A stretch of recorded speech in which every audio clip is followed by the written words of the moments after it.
nakita po namin yung mga anak niyo, dalawang babae. Meron po kasi akong bar. Baka pwede ko silang ipasok sa bar ko. Maganda yung sahod. 1.5 po isang gabi. Nag-aaral po sila. Pwede ko silang dalhin sa Japan. 5.8 a month. Sige, Nay. Bigyan ko kayong 20,000. Pasok ko sila sa barko. Pwede naman ho nilang kitain doon sa barko yung Nay, yung 5.8. Baka nga pwede pong mag 50,000 yung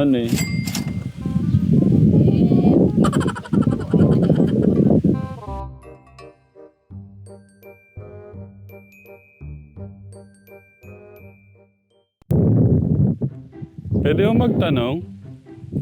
Kanino po lupa to?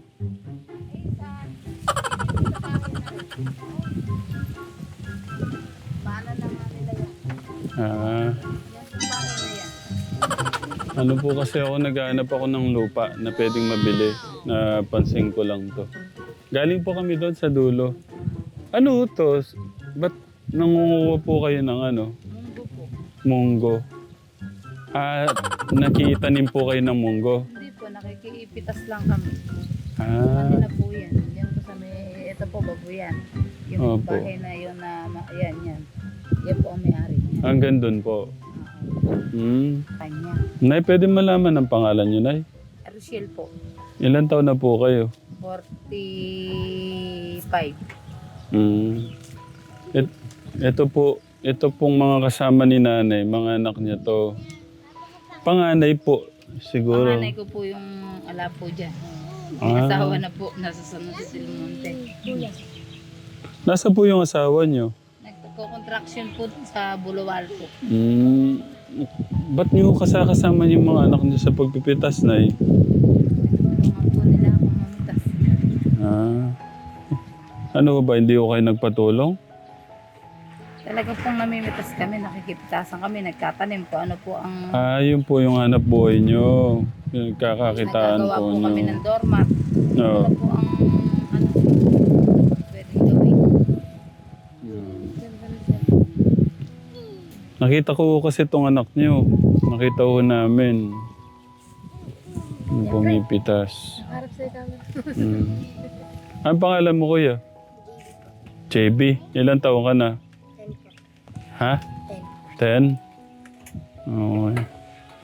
Tapos ano pong pangalan ng magaganda niyong dalawang babaeng anak? Katrina po, Diana. Ha? Ang gaganda ng mga pangalan. Baka, Yung Ba? bunso ko, Jeffrey. baka pwede po ba silang makilala? Ate, pwede ko kayo makilala, ate. Anong pangalan mo, ate? Yung pangalan mo, Katrina po. Siya si Katrina, siya si Diana. Ang totoo lang, Nay, nakita po namin yung mga anak niyo, dalawang babae. Meron po kasi akong bar. Baka pwede ko silang ipasok sa bar ko. Maganda yung sahod. 1.5 po isang gabi. Nag-aaral po sila. Pero kung di ko nag-aaral, pwede po silang... Pagka hindi na po nag-aaral yung mga graduating na po ng grade. Ano na po sila grade 10. Pwede ko silang dalhin sa Japan. Pagka ano po, pag tapos na sila. Hindi pa po tapos. Nag-aaral pa. Tsaka isa po kasali ko sa 4-piece. Pag hindi sila nag-aaral, matatanggal ako. Magkano po yung 4-piece nyo, Nay? 5-8 po ang sabi ko. 5.8 a month. Malaki po pala yung nakukuha nyo, ano? Kasi po tatlo yung high school ko isang, dalawang, ayan, puro, isang 5.8 a month. Sige, Nay. Bigyan ko kayong 20,000. Pasok ko sila sa barko. nag-aaral pa nga po. Nag-aaral pa po sila. Pwede naman ho nilang kitain doon sa barko yung Nay, yung 5.8. Baka nga pwede pong mag 50,000 yung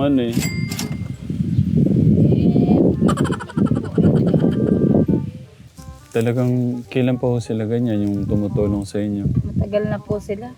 Ah, 2003 pa lang po at 2000 ano buhat ng sila tumutulong na. buhat nung nagkaisip sila. Nakakatuwa po na yun, no? Pagka ganyan mga anak, no? Sa bagay, depende pa paano nyo rin pinalaki, no? Yung sinundan niya ho niya, nagtatanim, maliit din eh. Oo. Sabi ng mga nakakakita, ay, ang bata, kaliit nagtatanim. Ba't nyo sila minumulat sa ganyan, Nay? Eh para ho, hindi naman ho habang panahon ay kasama nila kami. Matuto sila ng trabaho. Alam po nila yung hirap ng buhay, ano? Mm. Maganda ko kasi yung ganyan, alam mo nila yung hirap ng buhay. Yung iba ko kasi medyo may kaya, Alam mayaman. nila yung kung paano maghirap yung papa nila, may ano lang sa kanila. Yeah. Pero ito na ho talaga yung kinabubuhay nyo, no? Yung papa po nila, construction worker. Yung pagko-construction worker ni tatay, nun pa po. Mag-ama ko po yung panganay kong lalaki tsaka yung asawa ko. Magkasama sila pareho ng contraction. Pero, Nay, pasensya na nagsinungaling ako sa inyo, no? Hindi po kami negosyante na may club na ipapasok ko yung mga anak niyo. Natutuwa lang po ako na nakita ko po yung anak niyo maliit. At, yan, nalaman ko pa. Siguro, kuya, tinitignan mo ako kung halimbawa ka sa kahirapan ng buhay eh. Sasakmalin ko yung trabaho na yun. Hindi ho. Bakit to? Eh, masarap po yung ganyan. Nakikita ko yung mga anak ko. Kahit o kami mahirap lang. Pasensya na po kayo. Opo, na anak ko. Eh, yung ibang mga nanay niyan, ay sige, pwedeng ipasok niyo yung anak ko. Hindi. Hindi ako pag malayo sa akin mga anak ko. Pero na lang ako kung sila mag-aasawa, may manugang na nga ako. Sa San Jose del Monte. Ilan taon po yung ano? Panganay po ba yung nag-asawa? Opo, pinakapanganay ko po sa babae yun. Eh, 23 na po nung nag-asawa yun. Opo. Anong pagkakaiba niyo sa ibang mga nanay? Eh, ako po kasi, kung ano po meron sa amin, sapat na po sa amin yun. Tapos po, kung meron biyayang ibang dumating, di pasalamat po kami. Ganon. Contentment po, ano? Kontento na po kami sa, halimbawa po, yan lang ang nakayanan namin. Diyan lang po. Kung meron naman pong ibang at pwede, eh yung mga, payag naman po akong mag-ano sila, ganon. Yun din po yung tinuturo niyo sa mga anak niyo. Maging kontento po sila sa buhay po niyo. Eh, saan kayo hahanap po yan yung mga anak ko na yan, marunong magluto yan, marunong maglaba yan. Maglinis ng bahay. Pagdating ko ho, nagro-rolling ho kasi ako dati. Pagka dumating ako, yung naka-green ko na rin isa. Ayan, driver ko yan. Babae nagdadrive po ng motor. Nagro-rolling ho kami. Okay. Yan ho ang Sila ho, kumakain sila ng gulay, nilagang talong, nilagang talbos. Kahit po lang na gulay na pwedeng iluto, hindi po sila masiselan. Hindi sila nagtatanong ng, Mama, ba't puro ito ulam natin? Mama, alabang baboy, Mama, alabang ganun. Kontento na po sila kung ano yung nakahain sa lamesa. Buti nga, nasalay ko sa 4-piece. Malaking tulong din po, 4-8. Malaking tulong din po yun. Nagtikikalawang buwan, may dumarating kayong payout na kayo. Isusubo mo lang ng ATM mo. May pamilyang Pilipino na. At thank you sa gobyerno ho natin sa ganong po nila. Okay lang po ba? Kumustahin ko lang yung mga anak niyo doon, ha? Okay lang po. Iramin ko muna tong mic. Sige po. Thank you, Nay. Tito Darius, napapayag mo na sila? Papayag na po sila naman. Ito na po, manager. Manager. Papayag ka na ba, ate? Ayaw niya. Parang ho kami, di pa ho kami gumagraduate. Ha? Di pa ho kami gumagraduate. Ayun yung pumasok doon eh. Ang laki ng kikitain nyo eh. Dito nakabilad pa kayo. Okay lang ho yun, vitamins yung araw. Ha? Vitamins yung araw. Yung mama mo pumayag na. Kaya ako papasok. Tulungan ko kayo. Ang bilis pala nilang pumuntas. Tito Darius, sanay na sanay ah.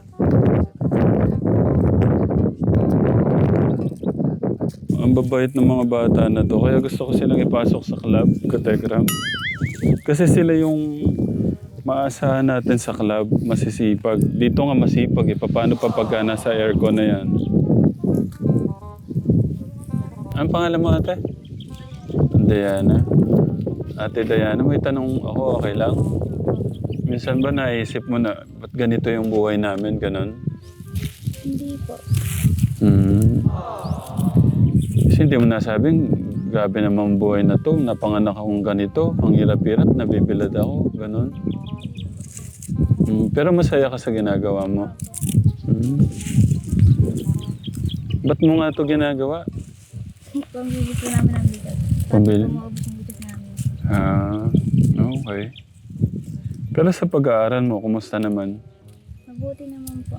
Pinagbubutihan mo yung pag-aaral mo? Eh, yung kapatid mo maganda na yun, pinagbubutihan ba?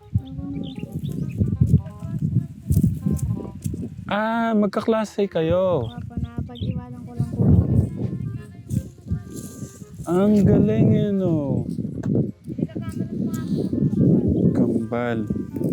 Siyempre nakikita mo yung mga classmate mo o yung mga kabataan sa school. Hindi ka ba naiinggit yung mga kumari, ano yung meron sila, ganyan? Hindi naman po. So ano po yung meron na kamatay na po ako dito? Okay. Yun nga sabi ni mama mo. Wala, hindi kayo naiinggit. Ba't siya? Ang ganda ng cellphone niya. iPhone. Bagong iPhone. Hindi ka nun? Ang totoo lang, may YouTube kami. Wala talaga akong club. Eh, gusto ko lang i-share yung mga ganyang batang katulad nyo na masisipag, yung mga bababait sa mga magulang. Gusto ko lang kayong ipakita sa YouTube na may mga ganyan pa palang gaya nyo. Marami pa po.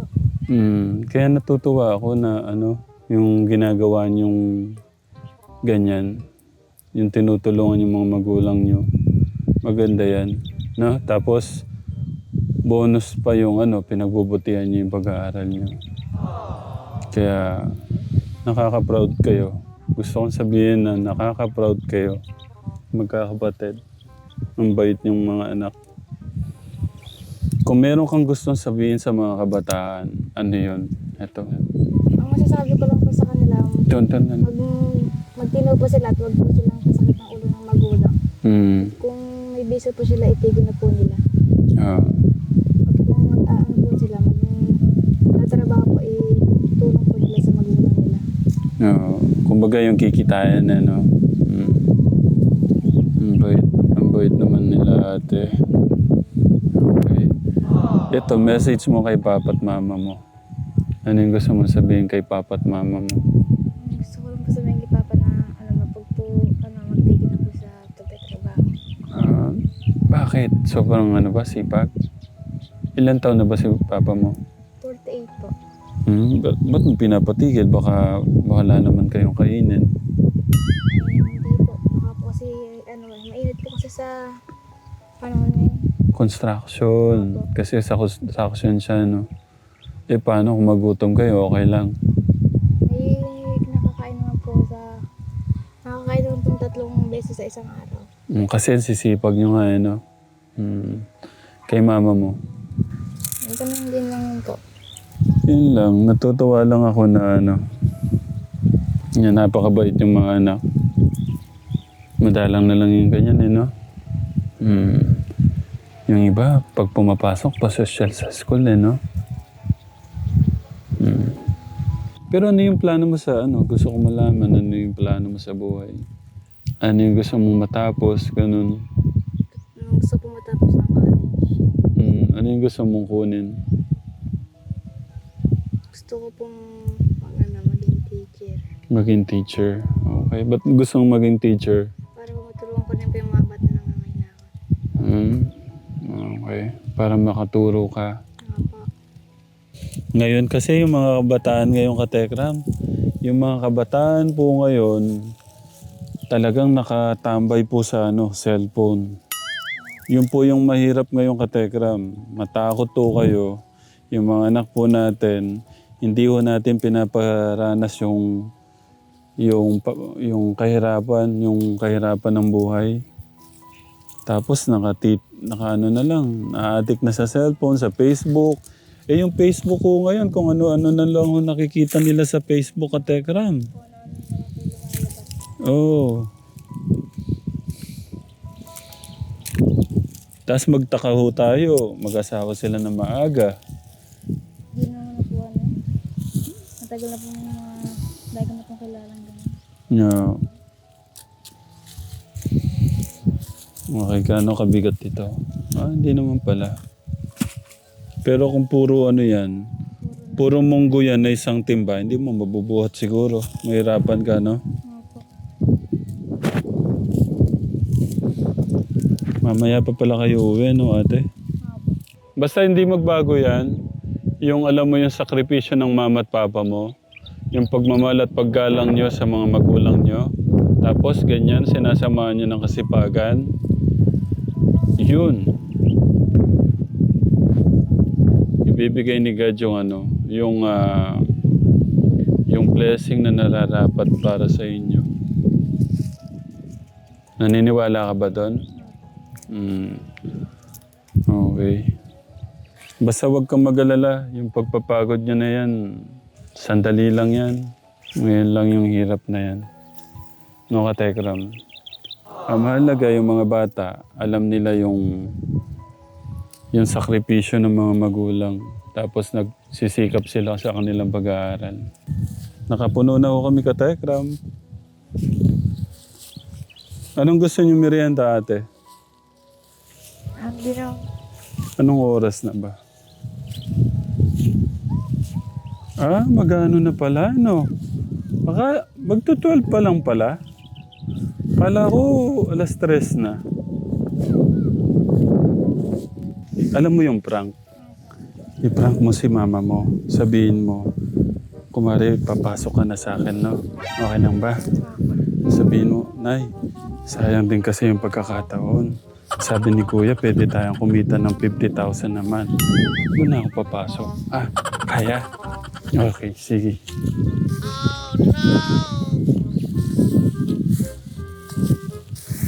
Tingnan natin reaction si mama mo.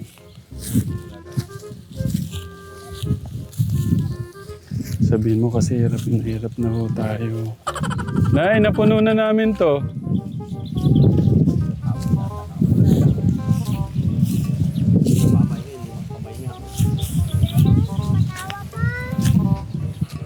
Nayo. Hoy, ate! Tingnan, pumanik siya. Baka malaglag ka dyan. Oh, ikaw. Ito, nakakaano pa lang pala tayo. Isang sako pala.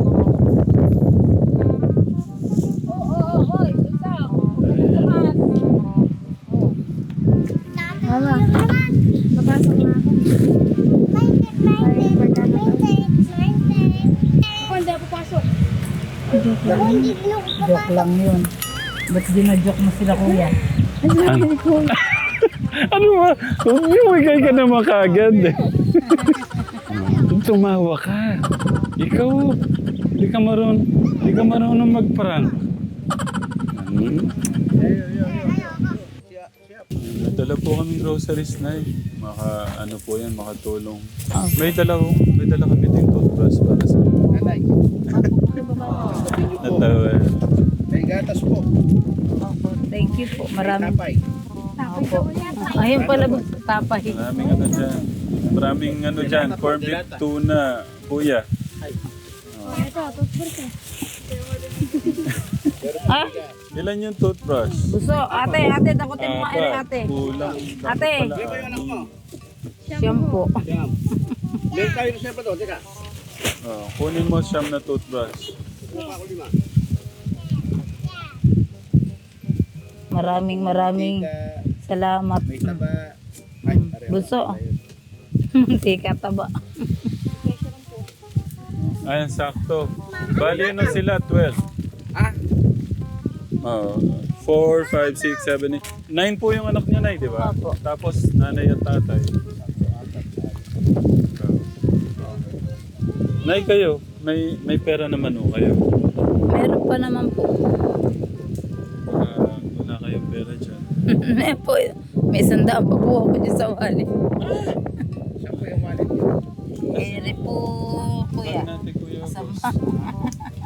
Bag. Wala pala, 100 lang pala yung ano ni nanay. Oh. May pambili naman kami ng ano, oh. Oo nga, oh. Ano ba yan? Lapit kasi. Ang hirap ng bansang Pilipinas natin. Pero masaya ko kayo. Ano? Opo, basta po sama-sama yung mga anak ko talang sakit eh. Para ka na rin pong mayaman at ano. Nayo, pandagdag nyo sa ano nyo. Baka may gusto ko kayong bilhin na ano. Opo, tabi nyo po yan ha. Salamat pong maraming. Welcome po. Maliit na bagay. Sige Nay, thank you po ulit. Kuya, ay ate. Ay, yung mic niyo pala. Thank you. Hindi talaga kayo papasok sa club namin. Okay. Sige na. Ingat ha. Ingat kayo dyan. Mga ate, ingat ha. Okay. Ere po yung